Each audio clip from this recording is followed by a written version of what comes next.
अस्सलाम वालेकुम dear students. तो लास्ट क्लास में हमने आर्हेनियस इक्वेशन पे कुछ क्वेश्चंस किए थे और एक ऐसा क्वेश्चन जो हमने लास्ट में किया था वैसा ही एक क्वेश्चन हमने वैसा ही एक क्वेश्चन जो है वो बोर्ड पे मैंने लिखा है। हम पहले इस क्वेश्चन को करेंगे। अच्छा क्वेश्चन है, फिर से हमने ऑलरेडी किया है और एक बार करेंगे और उसके बाद आज का टॉपिक मेरा रहेगा इफेक्ट ऑफ कैटलिस्ट और मॉलिक्यूलैरिटी। तो यहाँ पे देखेंगे क्वेश्चन है the rate constants K1 and K2 for two different reactions are 10 to the power 16 e to the power minus 2000 upon t and 10 to the power 15 e to the power minus 1000 upon t लिखेंगे minus 1000 upon t respectively। The temperature at which K1 is equal to K2। मैंने बोला जब भी ऐसा question आएगा the temperature at which K1 is equal to K2, मेरा एक ही मेरे दिमाग में एक ही फॉर्मूला आएगी। ऑल्दो ये फॉर्मूला नहीं है, तरीका हमने सीखा था, लेकिन लास्ट हम इस नतीजे पे पहुंचे थे कि हम ये फॉर्मूला अप्लाई करेंगे that T is equal EA1 minus EA2। और मैं ये भी यूज़ कर सकता हूँ, क्यों? क्योंकि माइनस कॉमन करेंगे तो ये 2 - 1 बनेगा, इसको रेसिप्रोकल होगा, ये बनेगा A2 अपॉन A1, कोई प्रॉब्लम नहीं। यानी कि अगर EA1 माइनस EA2 तो यहां पे आएगा A1 अपॉन A2, अगर EA2 माइनस EA1 तो यहां पे आएगा A2 अपॉन A1। दोनों में से कोई भी अप्लाई कर सकते हैं। अब देख लो मेरा K1 जो यहां पे है, K1 कितना है? K1 है 10 to the power 16 e to the power minus 2000 upon t। और K2 जो मेरा है वो किसके बराबर है? शाबाश, 10 to the power 15 e to the power minus 1000 upon t, अब देख लो यहाँ पे ए वे कुछ गिवन नहीं है, लेकिन इतना तो मुझे पता है कि K का वैल्यू होता है A E to the power minus E A upon R T, इतना तो मुझे पता है।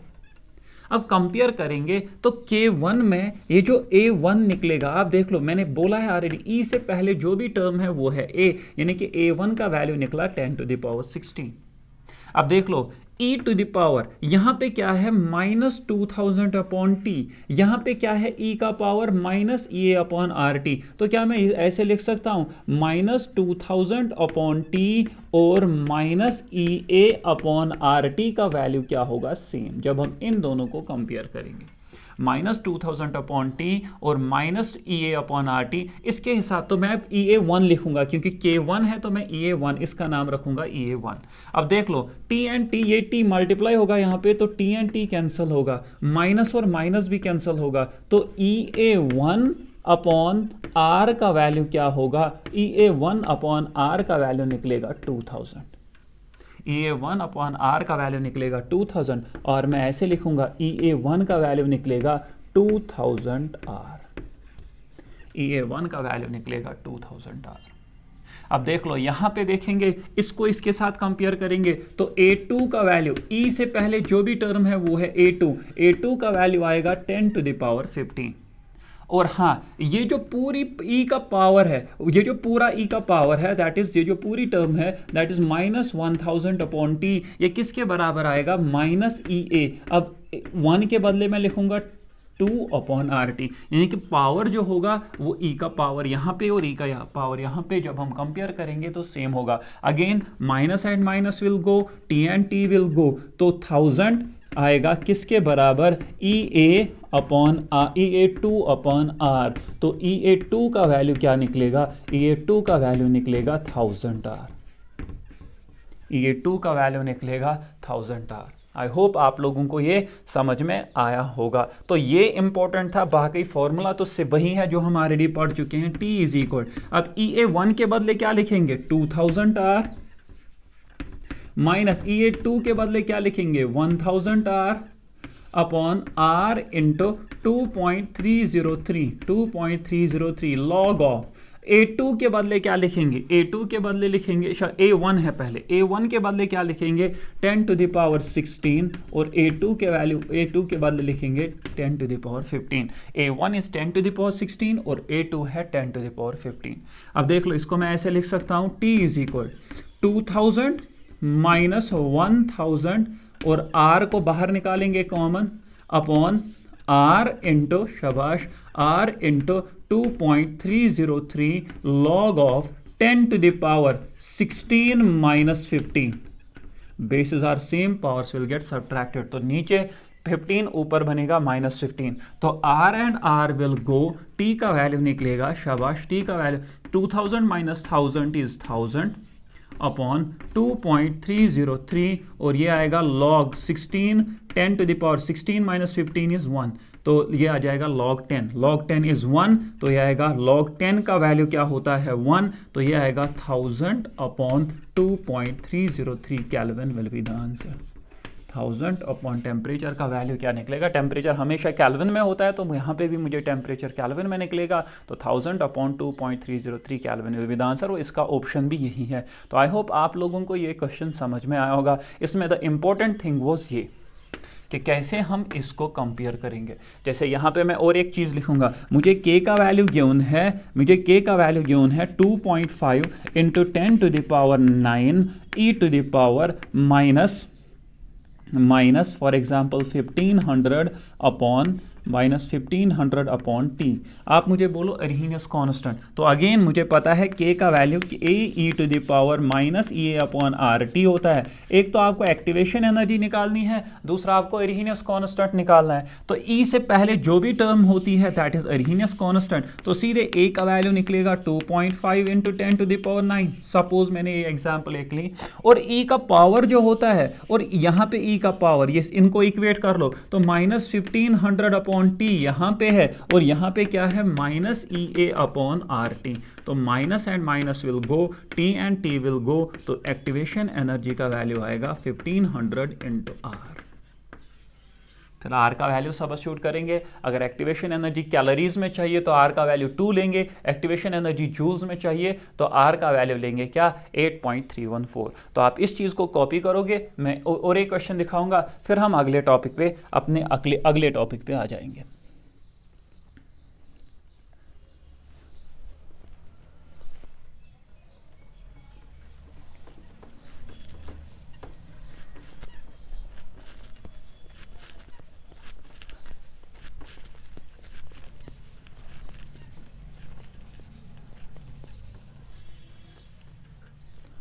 हाँ, तो और एक क्वेश्चन है, बहुत अच्छा क्वेश्चन है, प्रैक्टिकल क्वेश्चन है. शाबाश. जो कल मुझे दिखा तो मैं लिखने की कोशिश करूंगा, आप भी लिखोगे मेरे साथ ही, आप खुद से करोगे. If number of corona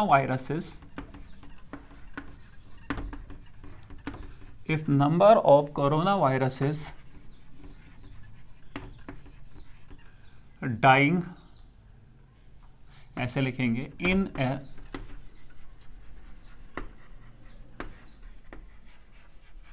human body bye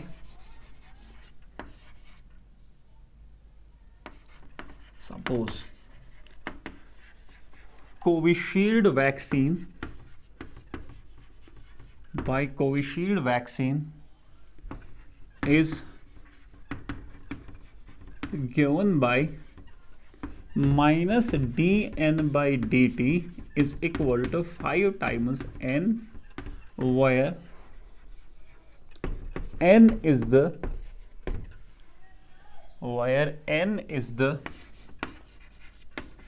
number of viruses at the instant of time, where n is the number of viruses at the instant of time t. तो क्या लिखा मैंने, if number of corona viruses dying in a human body by Covishield vaccine is given by minus dn by dt is equal to 5n, where n is the number of viruses at the instant of time t. तो इसके बाद कुछ भी लिख सकते हैं.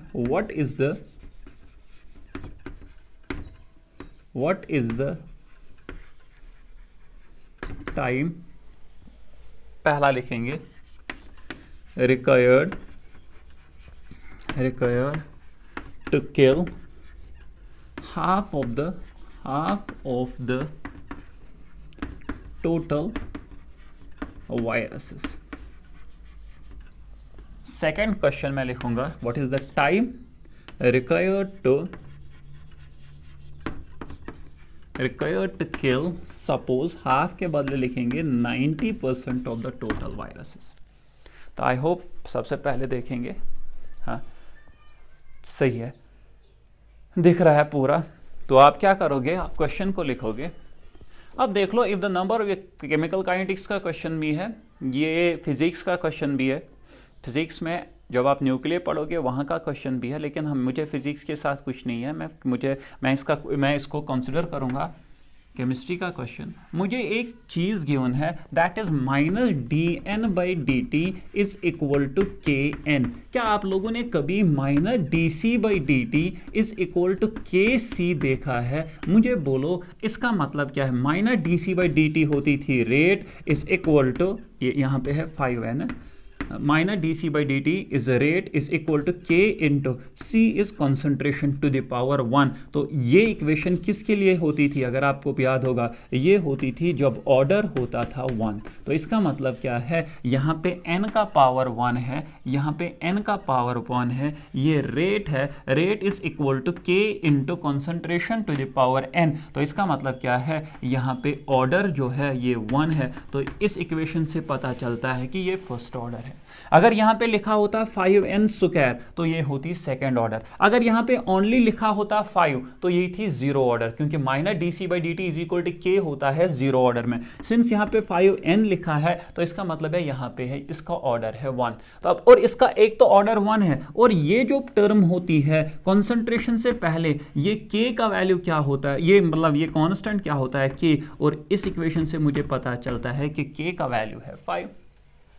अब पहला क्वेश्चन क्या है, पहला क्वेश्चन है what is the time required to kill half of the total viruses, यानी कि मुझे T हाफ निकालना है। ऑर्डर क्या है 1 0, ये 1 और फर्स्ट ऑर्डर के लिए हाफ लाइफ का वैल्यू क्या होता है 0.693 अपॉन K। तो 0.693 अपॉन K का वैल्यू इज 5। तो ये this will be the answer. तो ये मतलब कितना निकलेगा 0.1, ये 15 19 5 3 15 43 5 8 40 3 5 6 आप क्रॉस चेक करोगे, 5 1 5 5 6 30, हाँ 5 8 कितना, 5 8 40 40 प्लस 3 इज 43, ठीक। 5 3 15 प्लस 4 इज 19, 5 1 5 प्लस 1 इज 6, सही है। तो इतना विल बी द आंसर, यानी कि हाफ लाइफ इतना होगा, the time required to kill. हाँ, अगर के मिनट्स इनवर्स में है तो दिस विल बी मिनट्स, अगर ये आवर इनवर्स में है इट विल बी आवर, अगर ये सेकंड इनवर्स में है इट विल बी सेकंड, वो गिवन होगा। सेकंड इज आपको निकालना है T 90%। मुझे बोलो T 90% कैसे निकालेंगे, मुझे दिमाग में आ गया ये 2.303 upon K log of 100 upon 100 minus 90। अगर आपको पता है, अगर आपने सुना है, अगर आपने वो लेक्चर देखा है तो आपको मुझे एक्सप्लेन करने की ज़रूरत ही नहीं पड़ेगी, क्योंकि मैंने बोला जब भी परसेंटेज में होगा तो हम C0 का वैल्यू लेंगे क्या 100 और CT का वैल्यू लेंगे 100 माइनस x। तो यहाँ पे हम क्या लिखेंगे 2.303 अपॉन K का value again 5 log of 100 upon 10। तो ये आ जाएगा log 10 is 1, so the answer is 2.303 upon 5। तो ये आपको निकलेगा 0.5 4 20 30 5 6 30 0 5 0.4606। तो this will be the time required to kill 90% of the total viruses. I hope आप, ये अच्छा क्वेश्चन है जो बन सकता है, जो मैक्सिमम मतलब जो आपको पूछा जा सकता है अप्लाइड पोर्शन में, कि मतलब हाँ अब ये मतलब कॉमन है, corona and corona is common, तो उस पर भी क्वेश्चन पूछा जा सकता है। तो आप इस क्वेश्चन को कॉपी करोगे और हम नया टॉपिक पढ़ेंगे।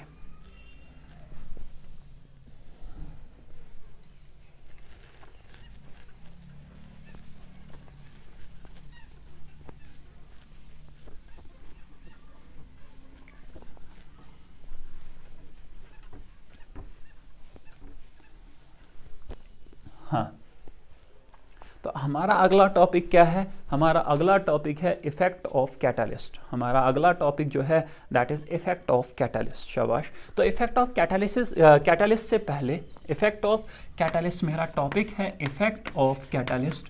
लेकिन इफेक्ट ऑफ कैटालिस्ट फिलहाल मैं कुछ नहीं बोलूँगा। इफेक्ट ऑफ कैटालिस्ट से पहले मुझे पता है factors affecting effect of catalyst on rate, हमने पढ़ा है फैक्टर्स अफेक्टिंग रेट, उसमें हमने पढ़ा है कैटलिस्ट, और मैंने लिखाया भी है और समझाया भी है that positive catalyst increases the rate whereas negative catalyst decreases the rate. हम फिर से वही पॉइंट लिखने जा रहे हैं, लेकिन उससे पहले हम कुछ सीखेंगे जो हमने ऑलरेडी वो भी सीखा है। जब हम energy versus reaction coordinate, RC is reaction coordinate, जो हमने एक्टिवेशन एनर्जी वाली क्लास में पढ़ा था, रिएक्शन कोऑर्डिनेट, जब हम शाबाश energy versus reaction coordinate graph plot करते हैं, तो ये ग्राफ प्लॉट मैं दो ग्राफ प्लॉट करूंगा। क्या कितने ग्राफ प्लॉट करूंगा? 2 ग्राफ। मैं इफेक्ट ऑफ कैटलिस्ट फिलहाल मिटा रहा हूं, पहले हम यही 2 ग्राफ सीखेंगे, उसके बाद मैं आ जाऊंगा किस पे? इफेक्ट ऑफ कैटलिस्ट पे।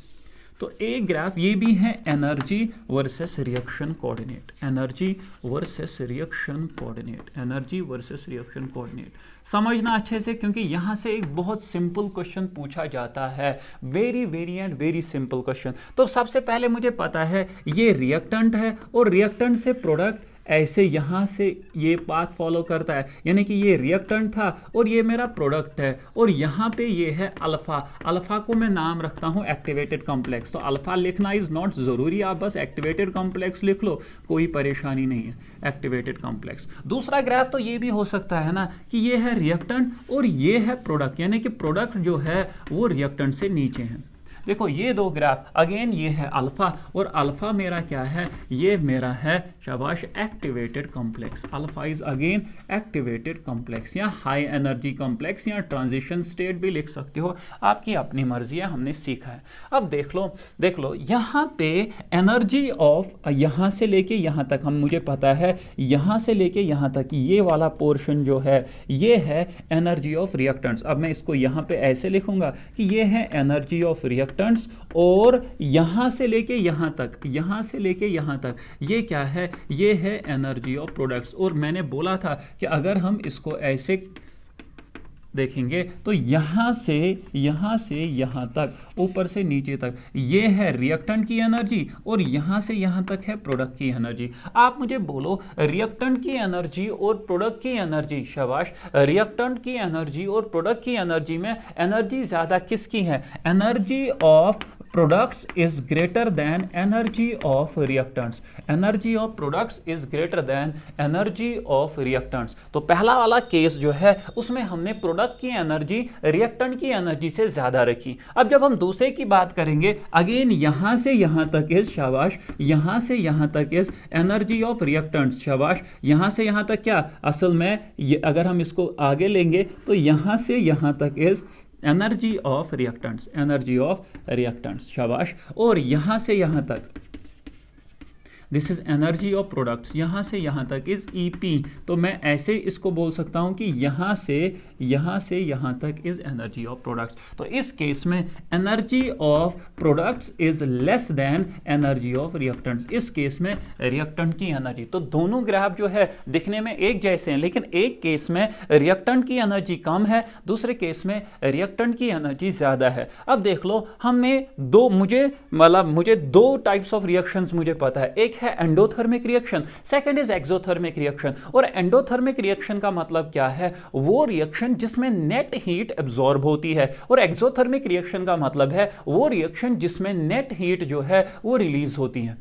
वो रिएक्शन जिसमें नेट हीट रिलीज होती है उसको हम बोलते हैं एक्सोथर्मिक प्रोसेस, और वो रिएक्शन जिसमें नेट हीट एब्जॉर्ब होती है उसको हम बोलते हैं क्या? Endothermic process. अब देख लो, एंडोथर्मिक प्रोसेस में हीट एब्जॉर्ब होती है, यानी कि पहले मेरे पास energy, heat is a form of energy, मेरे पास एनर्जी कम है, फिर मैं एनर्जी एब्जॉर्ब करता हूं, और एनर्जी जब मैं एब्जॉर्ब करता हूं तो मेरी एनर्जी बढ़ेगी कि कम होगी? बढ़ेगी। तो इसका मतलब क्या है? एंडोथर्मिक प्रोसेस में प्रोडक्ट की एनर्जी होती है ज्यादा, क्योंकि एंडोथर्मिक प्रोसेस में मतलब वो सिस्टम एनर्जी, वो प्रोसेस में एनर्जी एब्जॉर्ब होती है, नेट एनर्जी एब्जॉर्ब होती है। और एक्सोथर्मिक प्रोसेस में उल्टा होगा, क्यों? एक्सोथर्मिक प्रोसेस में रिएक्टेंट की एनर्जी ज्यादा है, वो एनर्जी रिलीज करेगी, वो एनर्जी क्या? वो एनर्जी छोड़ेगा। रिएक्टेंट जब एनर्जी छोड़ेगा तो प्रोडक्ट के पास जो एनर्जी बचेगी वो कम बचेगी कि ज्यादा बचेगी? कम। तो ये याद रखना, जब भी energy of products greater than energy of reactants होता है तो ये ग्राफ, इसको हम बोलते हैं, शाबाश, तो इस रिएक्शन को हम बोलते हैं एंडोथर्मिक रिएक्शन। क्या बोलते हैं इस रिएक्शन को? हम बोलते हैं एंडोथर्मिक रिएक्शन। क्या बोलते हैं? Endothermic reaction. और जब भी एनर्जी ऑफ रिएक्टेंट प्रोडक्ट से ज़्यादा होगा, यानी कि प्रोडक्ट की एनर्जी कम होगी, तो इसको हम बोलते हैं एक्सोथर्मिक रिएक्शन। यानी कि प्रोडक्ट की एनर्जी कम है, इसका मतलब क्या है? जो एनर्जी पहले एनर्जी ज़्यादा थी, अब एनर्जी कम है, तो नेट एनर्जी कहाँ गई? वो रिलीज हुई होगी। तो इसका मतलब क्या है? ये एक्सोथर्मिक रिएक्शन है। अब देख लो, पहले एनर्जी कम, बाद में एनर्जी ज्यादा, तो इसका मतलब क्या है? पहले कम, बाद में ज्यादा, प्रोडक्ट्स की ज्यादा, तो इसका मतलब क्या है? एनर्जी एब्जॉर्ब हुई होगी। तो हमेशा याद रखना, तो energy of products is greater than energy of reactants, तो reaction will be endothermic. Energy of products is less than energy of reactants, तो reaction will be exothermic. Directly आपको क्वेश्चन एक आएगा कि आप मुझे बोलो फ्रॉम द, आपको ग्राफ ऐसे गिवन होगा, इन ग्राफ में मुझे बोलो कौन एंडोथर्मिक है और कौन एक्सोथर्मिक है। तो सिंपल याद रखेंगे, अगर रिएक्टेंट नीचे और प्रोडक्ट ऊपर तो इट इज एंडोथर्मिक, क्योंकि प्रोडक्ट की एनर्जी ज्यादा। अगर रिएक्टेंट ऊपर और प्रोडक्ट नीचे, यानी कि प्रोडक्ट की एनर्जी कम, रिएक्टेंट की ज्यादा, तो इट इज एक्सोथर्मिक। तो आई होप आप लोगों को एंडोथर्मिक और एक्सोथर्मिक का ग्राफ समझ में आया होगा। अब देख लो, यहां पे और एक चीज है, मेरे पास एक टर्म है, that term is called as delta H. That term is called as delta H. अब देख लो डेल्टा एच, अब डेल्टा एच का वैल्यू जो होता है, शाबाश, डेल्टा एच का वैल्यू जो होता है वो होता है final energy of products minus delta H is enthalpy. Delta H जो है it is enthalpy, enthalpy of A reaction, it is enthalpy of A reaction. एक रिएक्शन की एंथैल्पी होती है energy of products minus energy of reactants. एक reactant, शाबाश, एक reaction की एंथैल्पी होती है, मतलब energy of products minus energy of reactants. यहां पे भी डेल्टा एच का वैल्यू क्या होगा? हमेशा, चाहे एंडोथर्मिक हो या एक्सोथर्मिक हो, एंथैल्पी का वैल्यू होता है energy of products minus energy of reactants. अब मुझे बोलो, प्रोडक्ट की एनर्जी ज्यादा, रिएक्टेंट की कम, प्रोडक्ट की एनर्जी ज्यादा, रिएक्टेंट की कम, तो प्रोडक्ट में से रिएक्टेंट मिटाओ, तो वो वैल्यू पॉजिटिव बचेगा कि नेगेटिव बचेगा? खुद ही मुझे बोलो कि प्रोडक्ट माइनस रिएक्टेंट, प्रोडक्ट ज्यादा है, रिएक्टेंट कम है, तो ये बनेगा ज्यादा माइनस कम, तो ज्यादा माइनस कम पॉजिटिव होगा कि नेगेटिव होगा? तो वो होगा पॉजिटिव। तो इसलिए यहां पे डेल्टा एच का वैल्यू क्या आता है? यहां पे डेल्टा एच का वैल्यू क्या आता है? पॉजिटिव। क्या आता है? तो enthalpy of A reaction, endothermic reaction में डेल्टा एच का वैल्यू क्या आता है? पॉजिटिव। अब यहां पे आ जाएंगे EP माइनस ER, प्रोडक्ट की एनर्जी कम, रिएक्टेंट की ज्यादा, प्रोडक्ट की कम, रिएक्टेंट की ज्यादा, तो यह है कम माइनस ज्यादा, यानी कि छोटा माइनस बड़ा, छोटे से बड़ा निकालो तो वो नेगेटिव आ जाएगा। तो इसका मतलब साइन हमेशा बड़े का रहता है। अगर आपको बेसिक मैथमेटिक्स पास होगा 6th 7th का या 4th 5th का, जहां पे हम ये बोलते हैं प्लस माइनस करते हैं, तो हम बोलते हैं कि साइन उसकी रहती है जिसका वैल्यू बड़ा होगा। तो बड़ा वैल्यू कौन है? रिएक्टेंट। रिएक्टेंट का साइन क्या है? Negative, so it will be negative. तो एक्सोथर्मिक में डेल्टा एच का वैल्यू होता है नेगेटिव और एंडोथर्मिक में डेल्टा एच का वैल्यू होता है पॉजिटिव। आई होप आप लोगों ने ये लिखा होगा, आप लोगों ने ये लिखा होगा। मुझे कुछ और भी समझाना है इसमें, ये तो कुछ बेसिक चीज़ें हैं जो मैं यूज़ करने जा रहा हूँ, जो आपको ऐसे पता होनी चाहिए, लेकिन फिर भी मैंने बोला कि इतना, ये था एंडोथर्मिक और एक्सोथर्मिक। अब मैं ऊपर ही लिखूंगा, देख लो, ये ग्राफ किसका है? ये ग्राफ है एंडोथर्मिक रिएक्शन का, और ये ग्राफ किसका है? ये ग्राफ है एक्सोथर्मिक रिएक्शन का। किसका? एक्सोथर्मिक रिएक्शन का, एक्सोथर्मिक रिएक्शन का। अब इसके बाद आ जाएंगे, शाबाश, एंडोथर्मिक रिएक्शन का, और ये है एक्सोथर्मिक रिएक्शन का। अब इसके बाद क्या आ जाएंगे? मुझे बोलो, अब मैं एक्टिवेशन एनर्जी और थ्रेशोल्ड एनर्जी पे फिर से आ जाऊंगा। अब देख लो, यहां से लेके यहां तक, यहां से लेके यहां तक ये क्या होता है? ये है थ्रेशोल्ड। क्या है? This is threshold, ETH। यहां total energy associated with the activated complex is called threshold energy. Total energy associated with the activated complex is called threshold energy. तो यहां से लेके यहां तक ये क्या है? ये है, शाबाश, थ्रेशोल्ड एनर्जी। अब देख लो, यहां से रिएक्टेंट से लेके यहां तक ये क्या है? ये है, शाबाश, ये है एक्टिवेशन एनर्जी, जिसको हम EA बोलते हैं, यानी कि the additional energy that is required, मतलब by the reactants to form activated complex is activation energy. इसको मैं लिखूंगा EAF। ब्रैकेट में लिखूंगा मैं EAF, F stands for forward. देख लो, मतलब अगर मैं रिएक्शन रिवर्सिबल मानूंगा, रिएक्टेंट से प्रोडक्ट, प्रोडक्ट, तो फॉरवर्ड डायरेक्शन में जब रिएक्टेंट से प्रोडक्ट बनेगा, तो रिएक्टेंट से जब प्रोडक्ट बनेगा तो पहले बनाना है एक्टिवेटेड कॉम्प्लेक्स। तो एक्टिवेटेड कॉम्प्लेक्स बनाने के लिए जो एनर्जी लगेगी वो होगी एक्टिवेशन एनर्जी। लेकिन ये है किसकी एक्टिवेशन एनर्जी? जो EAF है ये है एक्टिवेशन एनर्जी, ये है activation energy for activation energy for forward direction, for forward direction, for forward direction या फॉरवर्ड डायरेक्शन, जो भी आप लिखोगे आपकी अपनी मर्जी। अब देख लो, अगर हम रिवर्स देखेंगे, रिवर्स रिएक्शन में मेरा प्रोडक्ट ही रिएक्टेंट है और रिएक्टेंट ही यानी कि रिवर्स डायरेक्शन में आपको प्रोडक्ट से बनाना है रिएक्टेंट, रिवर्स डायरेक्शन में आपको प्रोडक्ट से क्या बनाना है? रिएक्टेंट। तो रिवर्स डायरेक्शन में जब मुझे प्रोडक्ट से रिएक्टेंट बनाना होगा, पहले प्रोडक्ट से क्या बनाना होगा? Activated complex. तो जब मैं प्रोडक्ट से एक्टिवेटेड कॉम्प्लेक्स बनाऊंगा तो उसको क्या बोलेंगे? Activation energy. लेकिन कौन सी activation energy? Activation energy for the backward direction. So EAB जो मेरा है, शाबाश, EAB जो मेरा है, इसको हम बोलते हैं, शाबाश, एक्टिवेशन एनर्जी। इसको हम बोलेंगे activation energy, activation energy for backward direction, activation energy for backward direction. क्या बोलेंगे? Activation energy for backward direction. देख लो, फिर से समझेंगे। जब रिएक्टेंट से product, what is activation energy? It is the energy required by the reactant molecules to form the activated complex, minimum energy. तो रिएक्टेंट को एक्टिवेटेड कॉम्प्लेक्स बनाने के लिए कितनी एनर्जी लगेगी? That is activation energy. Sir ये F क्या है? ये F है जब रिएक्शन फॉरवर्ड डायरेक्शन में जा रही है, जब रिएक्टेंट से बन रहा है प्रोडक्ट, तो मुझे पहले रिएक्टेंट की एनर्जी एक्टिवेटेड, बीच में है यहां पे एक्टिवेटेड कॉम्प्लेक्स, पहले मुझे रिएक्टेंट को बनाना है एक्टिवेटेड कॉम्प्लेक्स, रिएक्टेंट को है एक्टिवेटेड कॉम्प्लेक्स तक। तो इसका मतलब क्या है? इसको लगेगी एक्टिवेशन एनर्जी, और एक्टिवेशन एनर्जी को हम बोलेंगे फॉरवर्ड डायरेक्शन के लिए।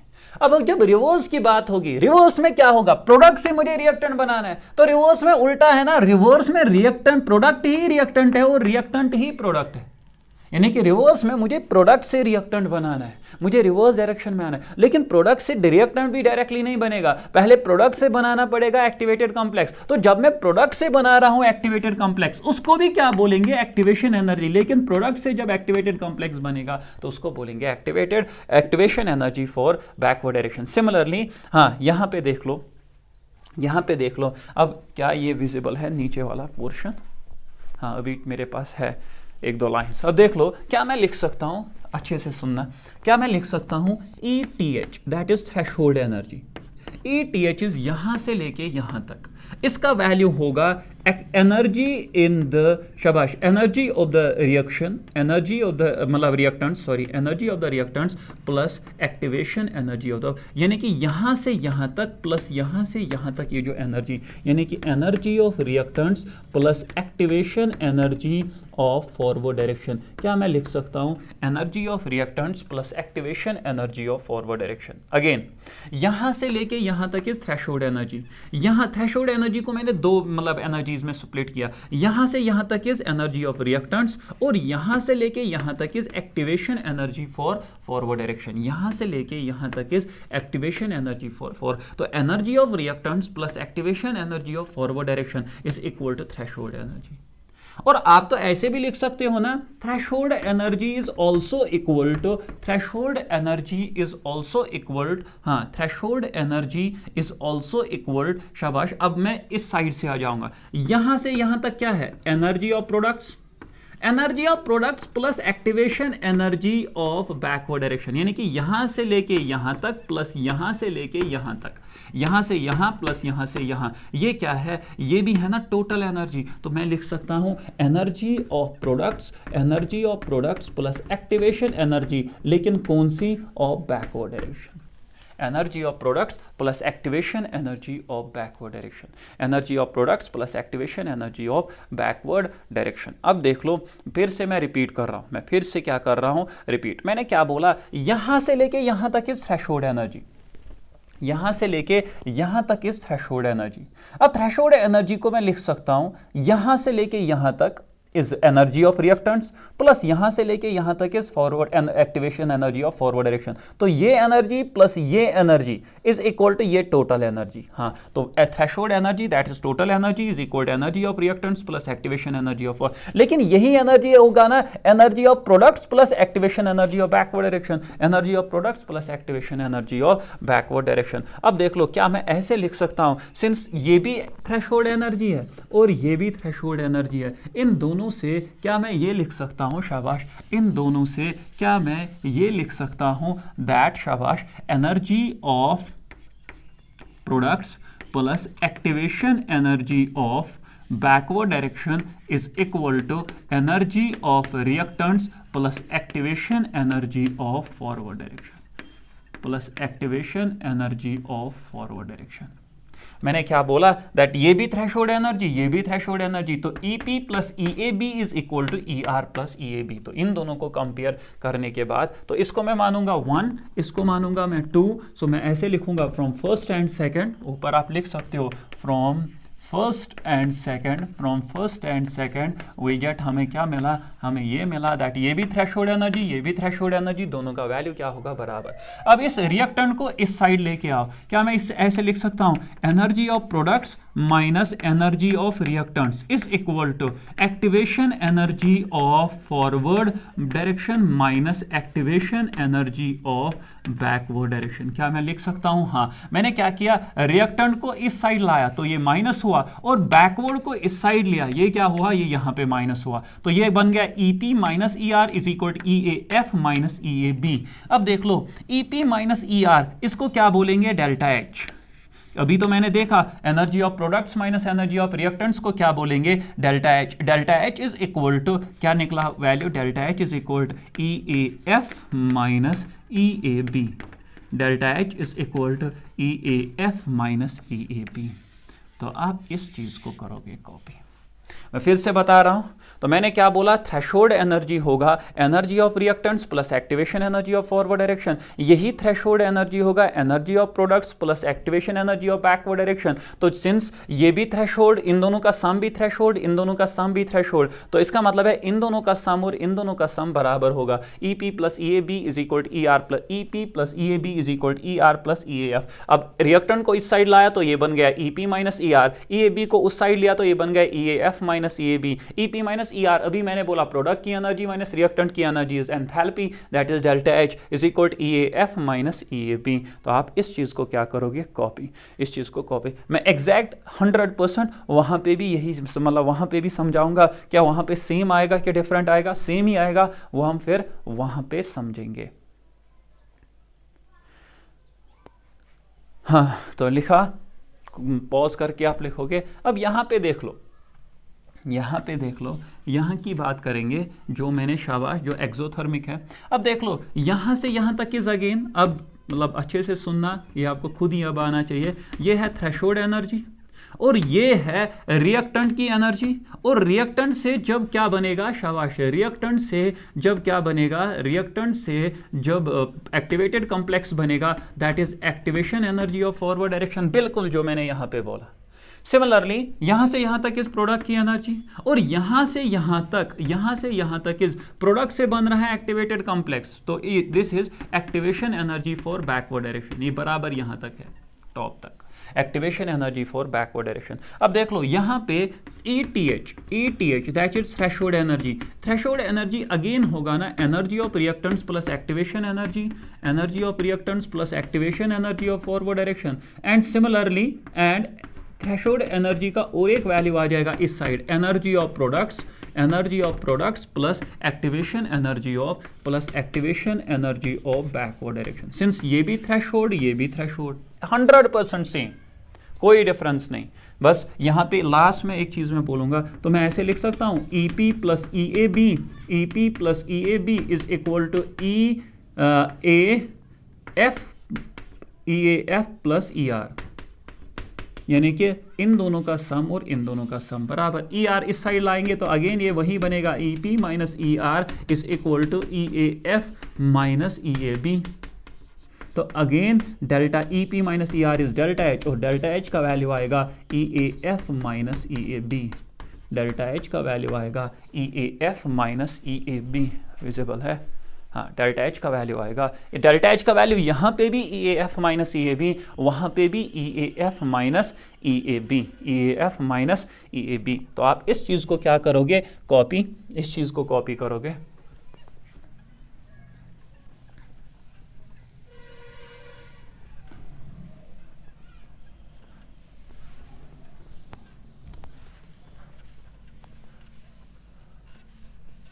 अब देख लो, यहां पे देखेंगे फिर से, तो मुझे डेल्टा एच के दो वैल्यू आ गए, एक वैल्यू आ गया EP माइनस ER, और यही डेल्टा एच मुझे आ गया किसके बराबर, EAF माइनस EAB। तो ये नेट रिजल्ट है जो अभी तक हमने पढ़ा। डेल्टा एच का value energy of products minus energy of reactants, और डेल्टा एच का वैल्यू EAF माइनस EAB। तो ज़्यादा इंपॉर्टेंट ये है क्योंकि यहाँ से न्यूमेरिकल हम करेंगे अभी कुछ टाइम के बाद, कैटालिस्ट पढ़ने के बाद। अब देख लो EAF माइनस EAB लिखा सबों ने, हाँ। अब देख लो यहाँ पे एंडोथर्मिक में मुझे बोलो, एंडोथर्मिक में देख लो, दो तरीकों से मैं समझाऊंगा, दोनों तरीके हम सीखेंगे। एंडोथर्मिक में एनर्जी ऑफ, देखो हम एंडोथर्मिक की बात कर रहे हैं, तो एंडोथर्मिक में यहाँ पे मैं लिखूंगा एंडो इज एंडोथर्मिक। एंडोथर्मिक में EP is greater then ER, EP is greater then ER, and शाबाश, एंड ये तो मुझे पता है, एंड एक्टिवेशन एनर्जी। अब मुझे बोलो EAF is greater then EAB। Very very important, ये तो मुझे पता है, ये सबों को पता होती है, लेकिन ये आप याद रखोगे। एंडोथर्मिक में अब ग्राफ से दो तरीकों से समझेंगे। पहला है ग्राफ, ये है एंडोथर्मिक का ग्राफ। यहां पे energy, activation energy of forward और activation energy of backward. Backward यहां से लेके यहां तक है, फॉरवर्ड यहां से लेके यहां तक है। आप मुझे बोलो फॉरवर्ड और बैकवर्ड में बड़ा कौन है, फॉरवर्ड। तो वही तो मैंने लिखा activation energy of forward which is clearly visible from the graph. दूसरा तरीका यह है कि डेल्टा एच का वैल्यू क्या होता है, पॉजिटिव। डेल्टा एच का वैल्यू क्या होता है, पॉजिटिव। तो पॉजिटिव का वैल्यू कब, ये डेल्टा एच पॉजिटिव कब आएगा, एंडोथर्मिक के लिए डेल्टा एच का वैल्यू पॉजिटिव होता है। ये पॉजिटिव कब आएगा, जब फॉरवर्ड एक्टिवेशन एनर्जी और बैकवर्ड एक्टिवेशन एनर्जी में फॉरवर्ड एक्टिवेशन एनर्जी का वैल्यू क्या होगा, ज्यादा। जब फॉरवर्ड एक्टिवेशन एनर्जी और बैकवर्ड एक्टिवेशन एनर्जी में फॉरवर्ड एक्टिवेशन एनर्जी का वैल्यू क्या होगा, ज्यादा, तभी तो बड़ा माइनस छोटा विल बी पॉजिटिव। तो याद रखना, एंडोथर्मिक में energy of products is greater than energy of reactants, and activation energy of forward direction is greater then activation energy of backward direction. अब देख लो यहां पे भी डेल्टा एच का वैल्यू क्या है, ये दोनों जगह सेम है, EP माइनस ER, और यहां पे भी डेल्टा एच का वैल्यू होगा activation energy of forward minus activation energy of backward. तो एक्सोथर्मिक में, लेकिन एक्सोथर्मिक में क्या होता है, energy of products is less than energy of reactants. Reactant की एनर्जी और प्रोडक्ट की एनर्जी में रिएक्टेंट की एनर्जी ज्यादा होती है। एंड अब मुझे बोलो ग्राफ से आपको क्या दिख रहा है, यहां से यहां तक है एक्टिवेशन एनर्जी ऑफ फॉरवर्ड और यहां से यहां तक है एक्टिवेशन एनर्जी ऑफ बैकवर्ड। तो यहां से यहां तक बड़ा है कि यहां से यहां तक, तो ये वाला बड़ा है, तो मैं यहां पे लिखूंगा and activation energy of forward is less then activation energy of backward. यानी कि फॉरवर्ड और बैकवर्ड में बैकवर्ड एक्टिवेशन एनर्जी क्या होती है, ज्यादा। फॉरवर्ड और बैकवर्ड एक्टिवेशन एनर्जी में यहाँ पे फॉरवर्ड एक्टिवेशन एनर्जी ज़्यादा, वहाँ पे बैकवर्ड एक्टिवेशन एनर्जी ज़्यादा। इसको दूसरे तरीके से भी समझेंगे। देखो डेल्टा एच का वैल्यू क्या होता है एक्सोथर्मिक के लिए, नेगेटिव। नेगेटिव कब होगा, जब रिएक्टेंट, जब ये छोटा माइनस बड़ा यानी कि रिएक्टेंट बड़ा होगा। और नेगेटिव कब होगा, छोटा माइनस बड़ा। तो EAF छोटा, EAB ज्यादा, तभी तो EAB का मतलब साइन रहेगा। EAB का साइन क्या है, नेगेटिव, तभी डेल्टा एच क्या होगा, नेगेटिव। तो इसका मतलब क्या है, हमें EAB और EAF में EAB क्या होगा, बड़ा। आई होप आप लोगों को ये समझ में आया। तो मैं फाइनली जो अभी तक मैंने सीखा इस चीज़ को फिर से रिपीट करूंगा, क्योंकि मैं कैटालिस्ट भी पढ़ाऊंगा और फिर कैटालिस्ट के बाद क्वेश्चंस भी करेंगे हम। फिर कैटालिस्ट के बाद क्या करेंगे हम, क्वेश्चंस भी। और विदाउट कोलिजन थ्योरी हमने पूरा ये खत्म किया। अब एक ही टॉपिक बचता है इसमें, कोलिजन थ्योरी PCMB के लिए। और PCMB को कोलिजन थ्योरी के मैंने कुछ पोस्टलेट्स भी लिखाए थे, अब उसमें उतना ही इंपॉर्टेंट है। यहाँ कोलिजन थ्योरी में फिर से पढ़ाऊंगा। कोलिजन थ्योरी से पहले हर एक मतलब आपको जहां पे भी केमिकल काइनेटिक्स का क्वेश्चन अब दिखेगा वो आप सॉल्व करोगे। हाँ, एक टॉपिक बचता है मॉलिक्यूलैरिटी, वो मैं आज के ही क्लास में क्लियर करूंगा, क्योंकि मैं इस लेक्चर को, इस पूरी क्लास को फिर 2 लेक्चर्स में स्प्लिट करूंगा। एक रहेगा कैटलिस्ट तक, दूसरा रहेगा मॉलिक्यूलैरिटी, और ये पूरा खत्म, फिर एक ही टॉपिक बचेगा, दैट इज कोलिजन थ्योरी। अब देख लो यहाँ पे, तो जो भी अभी तक मैंने सीखा कि डेल्टा एच का वैल्यू हमेशा होता है E P minus E R, और इसका वैल्यू होता है E A F minus E A B B. और एक चीज तो मैंने ये सीखा, ये तो यहां से तो मैं मतलब न्यूमेरिकल करूंगा, और दूसरा मैंने सीखा अगर रिएक्शन एंडोथर्मिक है तो E P greater than E R होता है, और E A F greater than E A B होता है, E A F greater than E A B होता है। और अगर रिएक्शन एक्सोथर्मिक है, शाबाश, तो ई पी होता है लेस देन ई आर, और ई ए एफ जो होता है वो होता है less than E A B. ये चीज़ें अभी तक मैंने सीखी, तो इन चीज़ों को क्या करोगे आप कॉपी करोगे। हाँ, 40 मिनट्स अभी हैं मेरे पास, 10-20 मिनट और, तो 20 मिनट में मैं पूरा कैटालिस्ट जो है वो ख़त्म करूँगा। पहले मैं क्वेश्चंस देखूँगा, या कैटालिस्ट के बाद क्वेश्चन करेंगे, कैटालिस्ट के बाद ही क्वेश्चन करेंगे। हाँ,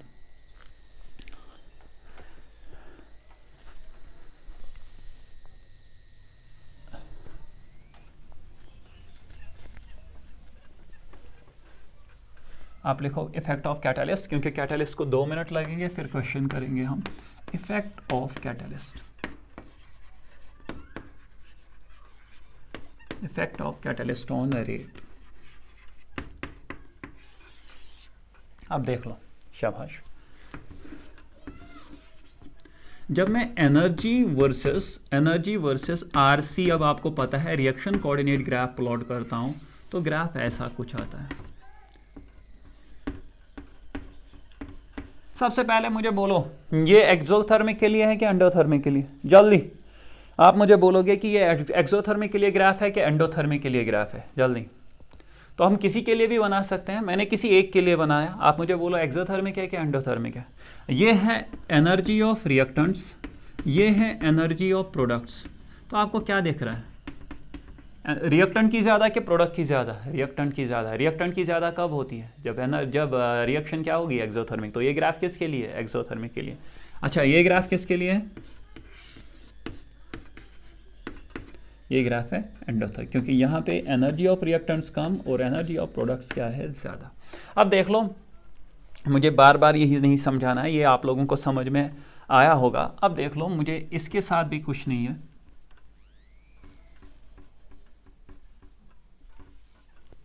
मुझे इसके साथ भी कुछ नहीं है। यहाँ पे देख लो, ये है, सपोज ये ग्राफ आता है इन एब्सेंस ऑफ कैटालिस्ट। ये मैंने ऑलरेडी आपको बोला है, लेकिन फिर से, in absence of catalyst, in absence of catalyst, in absence of catalyst. अभी मैंने कैटालिस्ट नहीं डाला।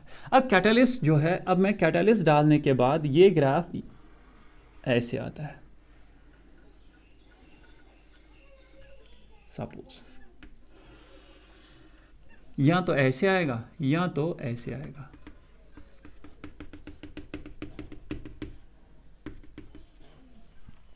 देख लो, ये है इन प्रेजेंस ऑफ कैटालिस्ट, ये भी है, अगर ये इन एब्सेंस ऑफ कैटालिस्ट है, ये भी है इन प्रेजेंस ऑफ कैटालिस्ट, ये भी है इन presence of catalyst, in presence of catalyst. अब देख लो, पहले रिएक्टेंट से प्रोडक्ट ये पाथ फॉलो करता था, तो ऑब्वियसली टाइम ज्यादा लगेगा। फिर रिएक्टेंट ने प्रोडक्ट्स, जब रिएक्टेंट को प्रोडक्ट बनना है, इसने पाथ जो है वो कम कर दिया। अगर पाथ छोटी हुई, टाइम ज्यादा लगेगा कि कम लगेगा? कम। और अगर टाइम कम लगा, मतलब जल्दी बनेगा प्रोडक्ट के आराम से बनेगा? तो जल्दी बनेगा। तो जल्दी बनना मतलब क्या, कि रेट ऑफ द रिएक्शन बढ़ गई।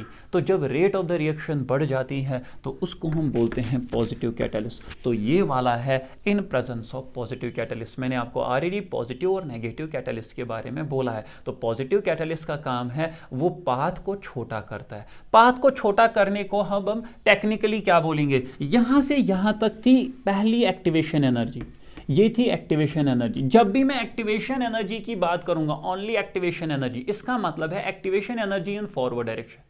अगर मैं एक्टिवेशन एनर्जी की बात कर रहा हूं, it always means activation energy in forward direction.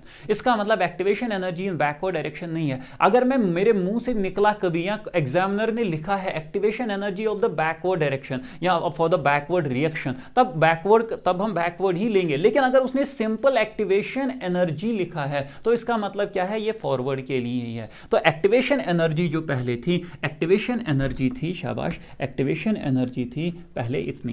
अब जब मैंने पॉजिटिव कैटलिस्ट डाला जिसने पाथ क्या की, शाबाश, जिसने पाथ क्या की, छोटी, तो अब एक्टिवेशन एनर्जी जो है वो ये है, क्योंकि पहले एक्टिवेटेड कॉम्प्लेक्स यहां पे, मतलब यहां पे था, अब एक्टिवेटेड कॉम्प्लेक्स यहां पे है, तो ये है एक्टिवेशन एनर्जी, ये है एक्टिवेशन एनर्जी, ये भी है एक्टिवेशन एनर्जी।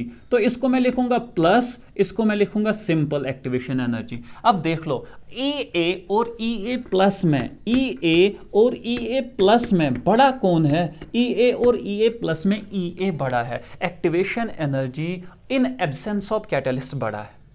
EA प्लस का मतलब है activation energy in presence of positive. तो पॉजिटिव कैटलिस्ट का काम क्या होता है, वो एक्टिवेशन एनर्जी को क्या करता है, कम। और एक्टिवेशन एनर्जी जब कम होती है तो इसका मतलब क्या है, एक्टिवेशन एनर्जी कम होना मतलब, शाबाश, एक्टिवेशन एनर्जी जो है कम हो गई, उसका मतलब क्या है, अब कम टाइम लगेगा प्रोडक्ट बनने में। मैं ऐसे समझाऊंगा, मैंने उस टाइम बॉल की एग्जाम्पल दी थी। अब पहले यहां से यहां तक मुझे बॉल लेनी है, यहां से यहां तक मुझे बॉल को ये पॉइंट क्रॉस कराना है, क्योंकि फिर ये खुद ही नीचे आ जाएगा। अब क्या है, अब मैंने क्या किया, मैंने कोई काम किया, मैंने इस पाथ को छोटा किया। अब आपको बॉल क्या यहां से यहां तक लेनी है कि यहां से यहां तक, तो जो एक्स्ट्रा एनर्जी आपको चाहिए थी वो कम है कि ज्यादा है, यानी कि अभी पहले आप एनर्जी ज्यादा देते थे, फिर ये बॉल एक्टिवेटेड कॉम्प्लेक्स बैरियर को क्रॉस करता था, लेकिन अब आप कम ही एनर्जी देते हो, ये एक्टिवेटेड एनर्जी बैरियर को क्रॉस कर रहा है। तो इसका मतलब क्या है, कम ही एनर्जी पे ये प्रोडक्ट बना रहा है, तो इसका मतलब क्या है, रेट जो है वो बढ़ेगी। तो मैं पहला पॉइंट जो यहां पे लिखूंगा वो मैं ऐसे लिखूंगा, शाबाश। ग्राफ आप जरूरी बनाओगे, जब भी इफेक्ट ऑफ कैटलिस्ट बोर्ड में आ जाएगा तो ग्राफ बहुत इंपॉर्टेंट है, और एंट्रेंस में क्या इंपॉर्टेंट है वो मैं लिखूंगा। तो पहला पॉइंट मैं यहां पे लिखूंगा, शाबाश, जो पॉजिटिव कैटलिस्ट होता है, ऑलरेडी लिखा है हमने लेकिन फिर से भी लिखेंगे, पॉजिटिव कैटलिस्ट इंक्रीजेस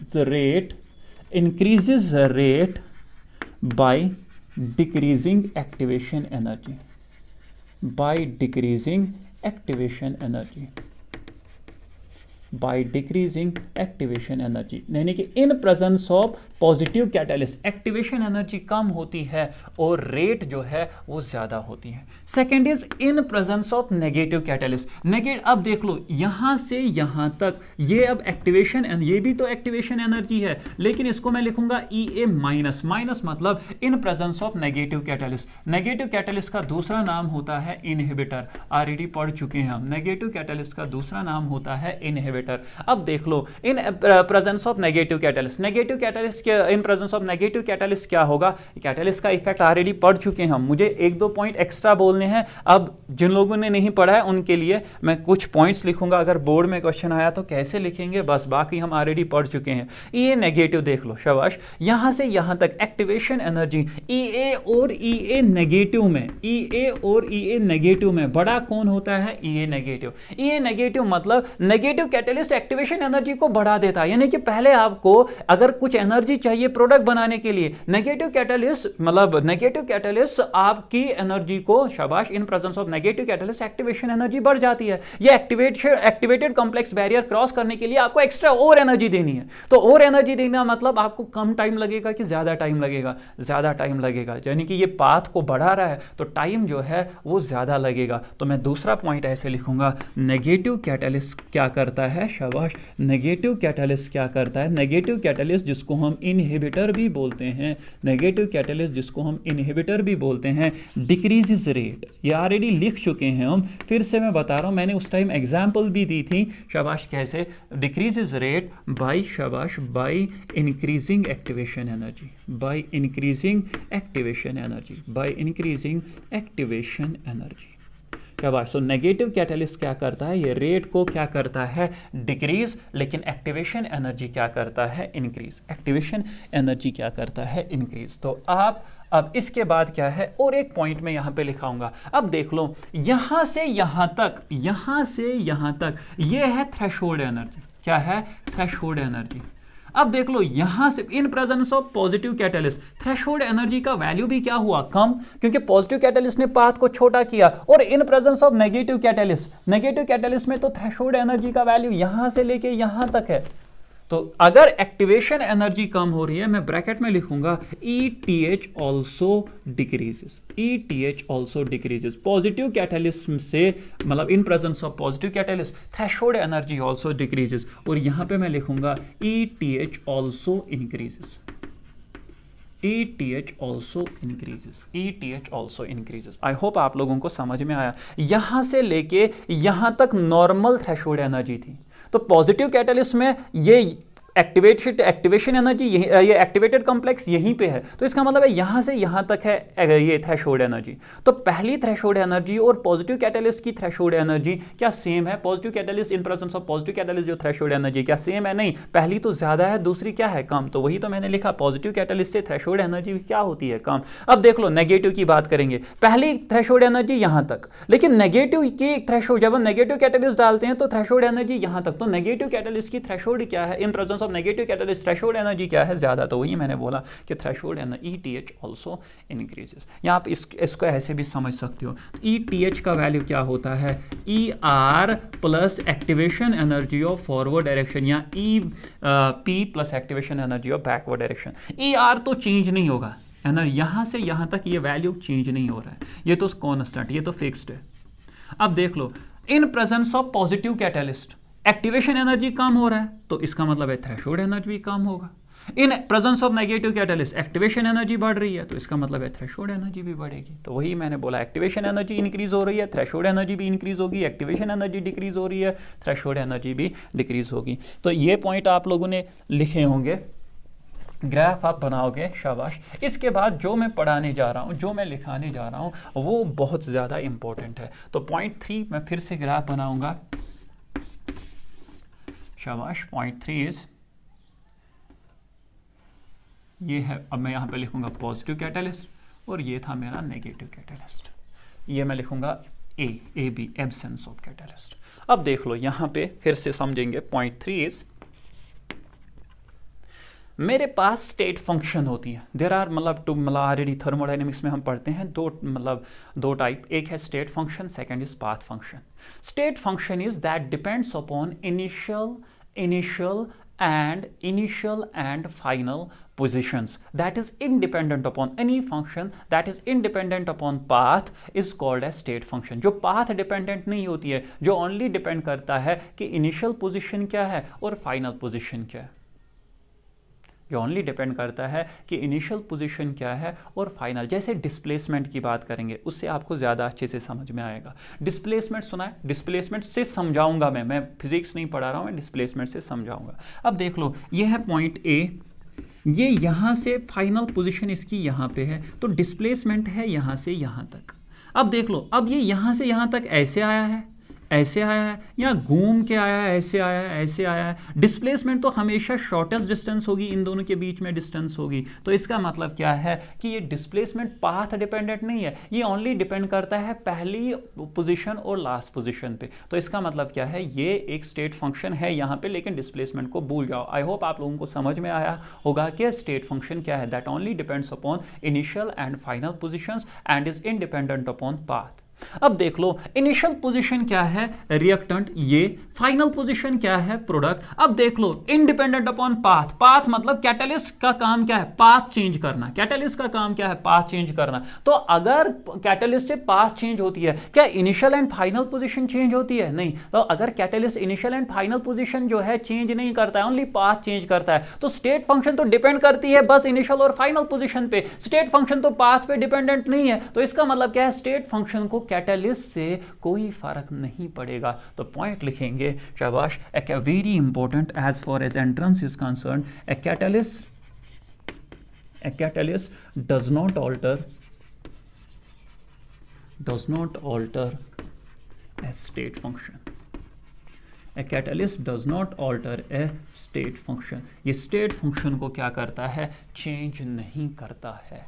ये स्टेट फंक्शन को क्या करता है? चेंज नहीं करता है. होप आप लोगों को समझ में आया होगा कि कैटलिस्ट जो है ये स्टेट फंक्शन को क्या करता है? स्टेट फंक्शन को चेंज नहीं करता है. अब स्टेट फंक्शन कौन कौन सी है? तो थर्मोडाइनमिक्स में कुछ स्टेट फंक्शंस हम याद रखेंगे.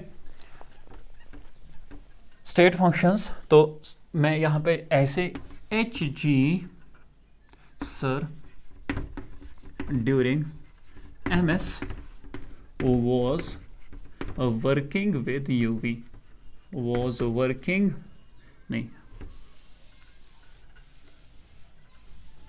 डायरेक्टली कुछ स्टेट फंक्शंस याद रखेंगे. पहला है delta H G is delta G, third is delta S, fourth is delta U. बस ये चार याद रख लो. Delta H is enthalpy, delta G is Gibbs free energy, delta S is entropy and delta U is internal energy change, internal energy. तो enthalpy, Gibbs free energy, entropy and internal energy, बस चार याद रख लो कि ये चार जो है ये चेंज नहीं होते हैं इन प्रेजेंस ऑफ कैटलिस्ट. काफ़ी है, यानी कि ये स्टेट किसी भी स्टेट फंक्शन को चेंज नहीं करता. अब स्टेट फंक्शन में इंपॉर्टेंट क्या है? Delta H, delta G, delta S and delta U. So catalyst does not alter delta H, delta G, delta, and इन दोनों में ज़्यादा इंपॉर्टेंट है पहले दो. ऑल द फोर आर वैसे important.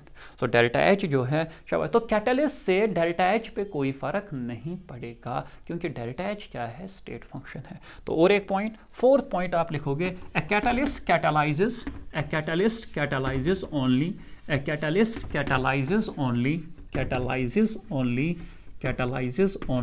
spontaneous reactions. A catalyst catalyzes only spontaneous reactions. A catalyst catalyzes only spontaneous reactions, but not non-spontaneous reactions. But not non-spontaneous reactions. एक catalyst का काम क्या है? To catalyse spontaneous reactions only, but not non spontaneous reactions. देखो spontaneous reaction मैंने बोला भी है क्लास में, या फिर से मैं बोलें क्योंकि मैंने स्टार्ट किया था स्पॉन्टेनिटी से ही मैंने स्टार्ट किया था 12th बैच जो मैंने इलेक्ट्रोकेमिस्ट्री स्टार्ट की, तो उसमें मैंने स्पॉन्टेनिटी से ही स्टार्ट किया था. लेकिन यहाँ पे मैं फिर से, क्योंकि एक बैच ऐसा है जहाँ पे मैंने इलेक्ट्रोकेमिस्ट्री नहीं पढ़ा है, लेकिन फिर भी मैं उनके लिए बोलूँगा. स्पॉन्टेनियस रिएक्शंस और द रिएक्शंस जो खुद ही होती हैं, मतलब without external work being done on the process. मतलब आप एक्सटर्नल काम उस पर नहीं करते हो, आप एक्सटर्नल एनर्जी खर्च नहीं करते उस प्रोसेस पे, वो खुद ही होती है. एंड नॉन स्पॉन्टेनियस प्रोसेस जो खुद ही नहीं होती है, बस इतना याद रख लो, यहाँ पे काफ़ी है. वो delta G, delta H and delta S जो भी आप लोग मतलब थर्मोडाइनमिक्स में पढ़ते हैं, तो वो फिर कभी, क्योंकि यहाँ पे मुझे बस इतना चाहिए कि स्पॉन्टेनियस इज जो खुद ही होती है एंड नॉन स्पॉन्टेनियस जो खुद ही नहीं होती है, जिसमें आपको एक्सटर्नल मतलब supply of energy, continuous supply of energy देनी है. एक सिंपल सी एग्जांपल है पंप.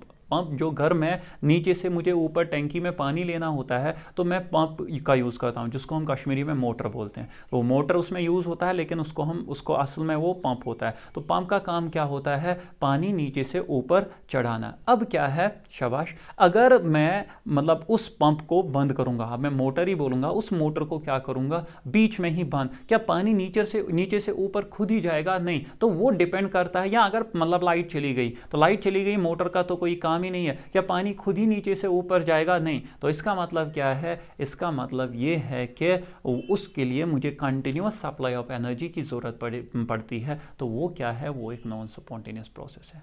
अब यहाँ पे देखेंगे, इस चौक को मैंने छोड़ा, ये ऊपर से नीचे खुद ही आ गया, तो इसको मैंने क्या, खुद ही आ गया, तो इट इज़, शाबाश, it is a spontaneous process. And external energy का मतलब है मैं एनर्जी दे रहा हूँ. वैसे वी नो दैट कोई भी प्रोसेस ऐसे नहीं मतलब खुद ही नहीं होती है.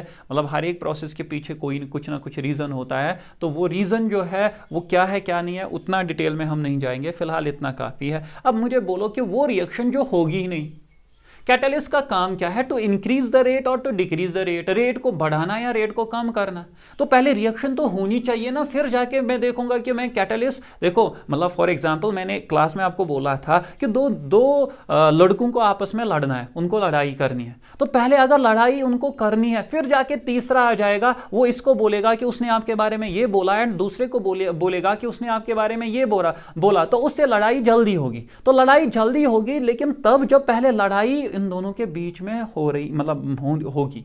अगर लड़ाई होगी ही नहीं, यानी कि अगर ये प्रोसेस नॉन स्पॉन्टेनियस, यानी कि मैं और मेरा दोस्त, हम दोनों के बीच में कभी लड़ाई नहीं होगी, तो अगर लड़ाई नहीं होगी तो तीसरा अगर आएगा वो क्या है, वो इस नॉन स्पॉन्टेनियस प्रोसेस को कैटालाइज नहीं कर सकता, यानी कि वो प्रोसेस जो नहीं होगी उसमें कैटलिस्ट का कोई काम नहीं है। कैटलिस्ट ओनली उन रिएक्शंस को कैटालाइज करता है जो रिएक्शन पहले होगी, उसके बाद हम कैटलिस्ट का यूज करेंगे। आई होप आप लोगों को समझ में आया होगा।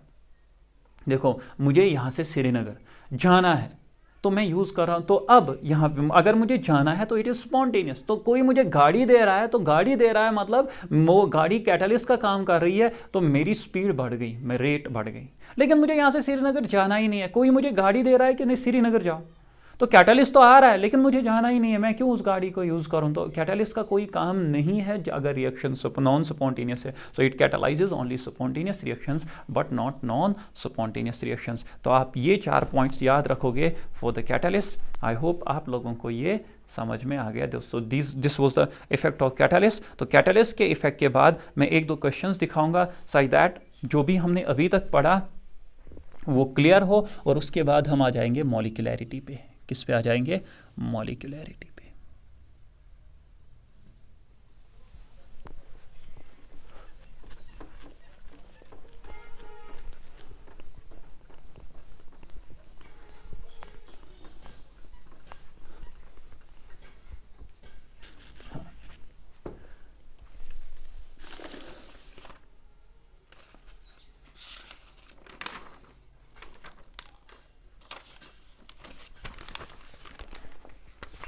So write down a question.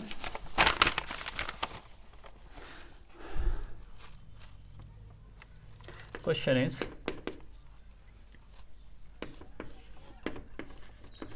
if a reaction X gives Y, या ऐसे मैं लिखूंगा X plus Y gives Z is, if a reaction X plus Y gives Z is exothermic,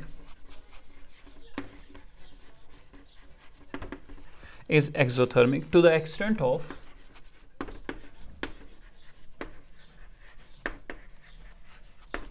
is exothermic to the extent of 30 kilojoule per mole, and the forward reaction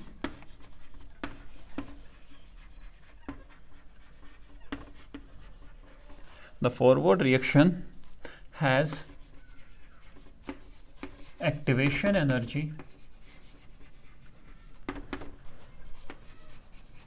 forward reaction has activation energy 300 kilojoule per mole. Find the activation energy of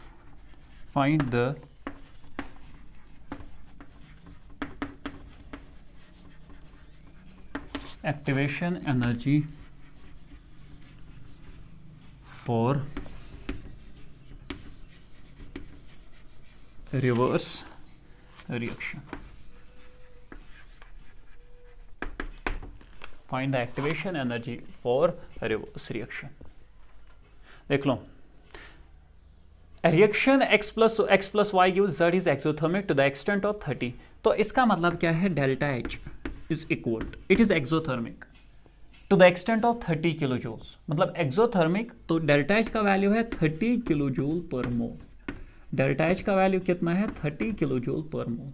since it is exothermic में delta H positive होता है कि negative होता है? Negative, तो it is -30। बस ये important है पॉइंट यहाँ पे। ये माइनस आया कहाँ से? This is important. बाकी क्वेश्चन में कुछ भी इंपॉर्टेंट नहीं है, बाकी ये बहुत ईजी क्वेश्चन है। रिएक्शन एक्सोथर्मिक है, up to an extent of 30 kilo joule per mole. लेकिन एक्सोथर्मिक 30 में डेल्टा एच 30 लूँ कि -30, पहले मुझे देखना है कि एंडोथर्मिक है कि एक्सोथर्मिक है। या एक्सोथर्मिक है तो एक्सोथर्मिक में delta H is always negative, तो मैं डेल्टा एच को लूँगा -30। अब मुझे पता है डेल्टा एच का वैल्यू कितना होता है, EAF माइनस EAB, सुना है कभी? हाँ, डेल्टा एच का वैल्यू होता है EAF माइनस EAB। तो डेल्टा एच कितना है, -30 is equal to EAF। EAF कितना है, शाबाश 300, माइनस EAB निकालना है। EAB इज रिवर्स, तो रिवर्स निकालना है, बैकवर्ड और रिवर्स एक ही बात। अब देख लो, EAB को इस साइड लाओ तो ये बनेगा plus EAB is equal to 300। ये माइनस EAB को इस साइड लाया तो ये बन गया प्लस। अब ये -30 को उस साइड लेंगे तो ये क्या बनेगा, 300 प्लस 30, तो वो कितना आ जाएगा, 330 kilo joule per mole will be the answer. 330 kilo joule per mole will be the answer. तो आई होप आप लोगों ने ये लिखा होगा।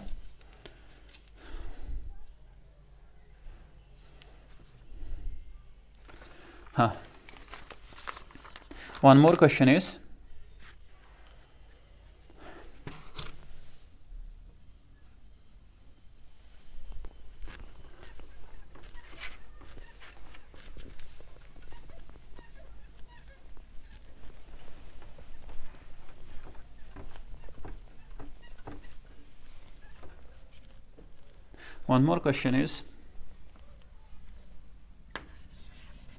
the energies of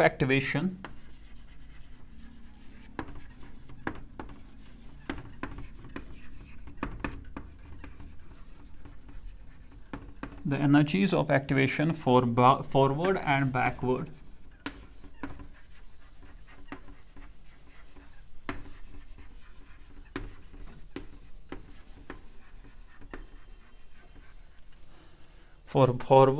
backward direction, energies of activation for forward and backward direction for A2 plus B2 gives 2AB. 2AB are 180 and 200 kilojoule per mole respectively. Full stop. The presence of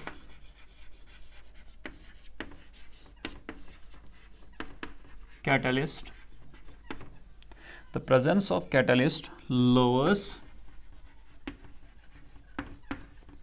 the activation energy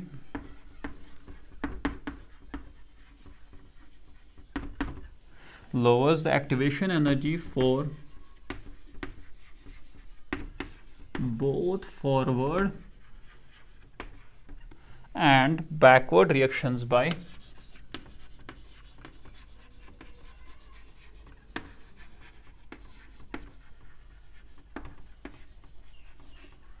forward and backward reactions by 100 kilojoule per mole. 100 kilojoule per mole. Full stop.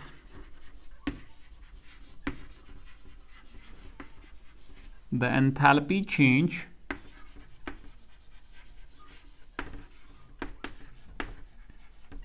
of the reaction in presence of the catalyst will be। एक question है बस। The energies of activation for forward and backward directions for this are this and this। पहले यहाँ तक question देख लो। अगर मुझे बस यहाँ तक डेल्टा एच निकालना होता तो डेल्टा एच का वैल्यू क्या होता है, वो होता है EP माइनस ER, लेकिन वो तो ये भी होता है ना EAF minus EAB।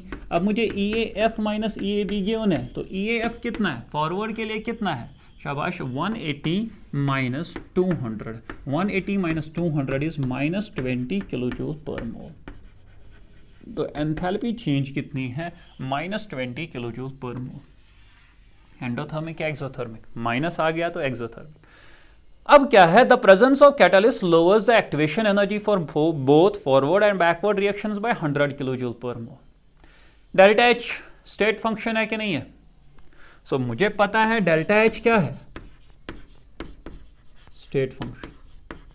Delta H क्या है, स्टेट फंक्शन। तो मैं ऐसे लिखूंगा, इसको कोई फर्क नहीं पड़ता है, इसको कोई फर्क नहीं पड़ता है कैटलिस्ट से, इसको कैटलिस्ट से कोई फर्क नहीं पड़ता है क्योंकि ये स्टेट फंक्शन है। तो इसका मतलब क्या है, the presence of catalyst lowers क्या करता है क्या नहीं करता है मुझे कोई मतलब ही नहीं है, तो कैटलिस्ट का कोई इफेक्ट नहीं होगा। So the enthalpy change of in the presence of catalyst will be, तो इन प्रेजेंस ऑफ कैटलिस्ट मतलब कैटलिस्ट हो या ना हो इसको फर्क ही नहीं पड़ता है। So it always is the answer, always is -2। तो यहां पे जो आंसर निकला वही आंसर -20, क्योंकि ये स्टेट फंक्शन है, इसको कैटलिस्ट की प्रेजेंस से कोई फर्क नहीं पड़ेगा। अब देख लो, अब इतना तो समझ में आया होगा। अब बहुत सारे लोग सोचेंगे नहीं फिर इतना बड़ा क्वेश्चन किस लिए।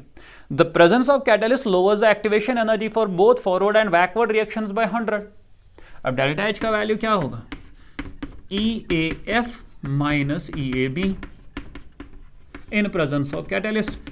It lowers the activation energy by 100 for both forward and backward reactions, for both forward and backward reactions। तो फॉरवर्ड के लिए पहले एक्टिवेशन एनर्जी कितनी थी, 180 से इसने 100 कम किया तो ये कितना होगा बचा 80 माइनस, बैकवर्ड की पहले कितनी थी 200 से 100 कम किया तो ये कितना बना 80 माइनस 100, 80 माइनस 100 इज अगेन कितना -20। तो फिर भी आंसर -20 ही निकलेगा। नहीं हम वैसे नहीं करेंगे, ये स्टेट हम ऐसे लिखेंगे, ये स्टेट फंक्शन है, इसको कोई फर्क नहीं पड़ता है कैटलिस्ट से, तो इसका आंसर होगा -20। तो आई होप आप लोगों को आज का क्लास बहुत अच्छा है, क्योंकि यहाँ से थ्योरेटिकल क्वेश्चन भी बनते हैं और न्यूमेरिकल तो बहुत सिंपल बनता है। जो मैंने 2 न्यूमेरिकल्स दिखाए इतना काफ़ी है। हाँ मैं अभी और एक टॉपिक स्टार्ट करूँगा, दैट इज़ मॉलिक्यूलैरिटी एंड मैकेनिज्म। मैं उसी में सिखाऊंगा एलिमेंट्री कॉम्प्लेक्स रिएक्शंस, और उन कॉम्प्लेक्स रिएक्शंस का मैकेनिज्म सीखेंगे, ऑर्डर निकालना सीखेंगे वहाँ से। तो आप फिलहाल ये लिख लो, मैं इसको स्प्लिट करता हूँ तब तक।